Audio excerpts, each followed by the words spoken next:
জীবনের সময় কিন্তু দ্রুতই ফুরিয়ে যাচ্ছে। আমরা মনে করি যে সময় চলে যাচ্ছে, সামনের সময়টা আরও ভালো, হয়তো সামনের সময়টা আরও ভালো হবে।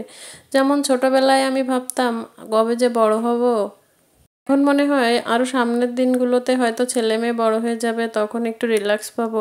আসলে এভাবে জীবনের সময়টা ফুরিয়ে আসছে। সময়টা খুবই কম এবং দ্রুতই চলে যাচ্ছে। আমরা অবচেতন মনেই সেটা হারিয়ে ফেলছি আর বুঝতেও পারছি না যে জীবনের সময় ফুরিয়ে যাচ্ছে। আসসালামু আলাইকুম এভরিওয়ান, চলে এলাম নতুন আরেকটি ভিডিও নিয়ে। এই কয়েকদিন ধরে বেশ বৃষ্টি, তাই মনটা একটু খিচুড়ি খাবোই করছিল। আসলে মেঘলা আকাশ হলেই যেন খিচুড়ির সাথে সবুনা অথবা কোনো একটা ভর্তা খেতে মন চায়। আজকে তাই বানিয়ে ফেললাম খিচুড়ি। এই যে হাতে মেখে খিচুড়ি রান্না করব, তার জন্য সব ধরনের মশলা দিয়ে চাল ডাল একসাথে দিয়ে, সাথে কিছুটা আচারের তেলও দিয়ে আর এমনি রান্নার তেলও দিয়ে, দুইটা একসাথে দিয়ে আমি ভালোভাবে হাতে মেখে নেব। আর হাতে মাখার সমস্যা একটা, আমি ঝাল তেমন ধরতে পারি না, এই জন্য আমি একটা স্প্যাচুলা দিয়ে ভালোভাবে মিশিয়ে নিচ্ছিলাম। আর এটা এভাবে চুলার উপরে বসিয়ে দিয়ে আমি আরও কিছুক্ষণ নেড়ে চেড়ে কষিয়ে নিব। আর এভাবে বেশ কিছুক্ষণ কষিয়ে নিয়ে তারপরে আমি এতে রান্নার পানি দেব। আমার কাছে এভাবে খিচুড়ি রান্না করলে ভালোই লাগে, আর হাতে মেখে করলে সেটা আলাদা স্বাদ। যাই হোক, এবার আমার খিচুড়িটা এক পাশের চুলায় বসিয়ে দিয়ে অন্য চুলায় আমি চলে গেলাম ডিম রান্নার জন্য। ডিমটাতে আমি কিছুটা আলু দিয়েছি, আর আলু দিয়ে ডিম খেতে আমার বাচ্চারা বেশ ভালো পছন্দ করে। এই জন্য আর কি বেশি করে একটু আলু দিয়ে আমি ডিমটা ভেজে রান্না করব। আজ ডিম সিদ্ধ করিনি, ভেজেই রান্না করেছি। এভাবে আলুগুলো ভালোভাবে কষিয়ে নিয়ে তারপর এতে যখন ঝোলের পানি অ্যাড করব, তার ভিতরে আমি ডিমটা দিয়ে ভালোভাবে রান্না করে নেব।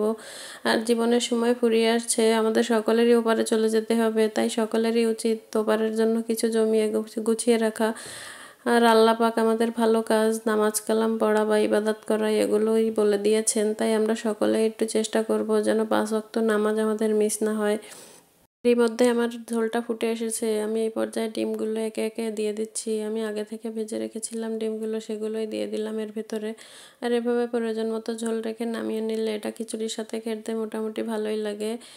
আর এর সাথে একটু শুটকি হলে মন্দ হয় না, তাই আমি এর সাথে একটু শুটকি চিংড়া ভর্তা করব। তাই পাশে সেটা ধুয়ে ভিজিয়ে রেখেছিলাম। আর শুটকিতে কিন্তু প্রচুর পরিমাণে বালু থাকে, তাই এটা একটু ভিজিয়ে রাখলে নিচে বালু পড়ে যায়, উপর থেকে মাছগুলো তুলে নিলেই অনায়াসে সেগুলো পরিষ্কার হয়ে যায়। তাই এভাবে পানি পাল্টে 2-3 বার ধুয়ে নিয়ে আমি এগুলো টেলে নিয়েছিলাম রসুন, কাঁচামরিচ, লবণ, সামান্য একটু হলুদ দিয়ে। এবার সেগুলো শিলপাটায় নিয়ে ভালোভাবে মিহি করে বেটে নিব। আর শিলপাটায় বেটে ভর্তা না করলে আসলে শুটকিটা আস্তে আস্তেই বা গোটা গোটাই থেকে যায়, তাই আমি সবসময় চেষ্টা করি শিলপাটা এভাবে করার জন্য। আর ব্লেন্ডার নিলে সেটা অনেক মিহি হয়ে যায়, মুখে একটু না বাঁধলে আবার ভালো লাগে না, তাই আমি সবসময় শিলপাটাতেই করার চেষ্টা করি। আলহামদুলিল্লাহ, সব মিলে খাবারটা অনেক মজা হয়েছিল। আর এই তো চলে এলাম বিকালবেলায়, কিছু ফল কেটে দেব বাচ্চাদের জন্য। আর বাচ্চাদের জন্য সবসময় একটু আপেল আর লেবু রেখেছিলাম আজকে, তাই সেগুলো আমি একটু পরিষ্কার করে ধুয়ে নিয়েছি। আর ধুয়ে এভাবে খোসা রেখেই দিয়েছিলাম, খোসাটা ফেলিনি। এভাবে আপেলটা কেটে পিস পিস করে দিচ্ছিলাম, মাঝখান থেকে বিচির অংশগুলো ফেলে পরিষ্কার করে নিলাম। আর সাথে কমলাটাও আমি একটু ছিলে এর থেকে বীজটা বের করে দিলাম, কারণ বীজ যদি মুখে বাঁধে আমার মেয়েটা আবার খেতে পারে না। আর যেহেতু ছোট বাচ্চা, তাই এরা বীজ আলাদা করেও ফেলতে পারে না, সেক্ষেত্রে একেবারে সবটাই নষ্ট করে ফেলে। তাই আমি সব কিছু পরিষ্কার করে তাদের জন্য গুছিয়ে রাখছিলাম। আমার ভিডিওগুলি যদি আপনাদের কাছে ভালো লেগে থাকে অবশ্যই লাইক, কমেন্ট, শেয়ার করবেন। সাথে আমার ভিডিওটি আবার দেখার জন্য আপনারা ফলো বাটনটি অন করে দিবেন। ধন্যবাদ সকলকে আমার পাশে থাকার জন্য। এই প্ল্যাটফর্ম থেকে সফল হব কি না, কিন্তু আপনারা সকলেই যদি আমার পাশে থাকেন আমার কাজটা অনেক সহজ হয়ে যাবে। আর দোয়া করবেন সবাই আমারও, আমার পরিবারের জন্য। ধন্যবাদ সকলকে।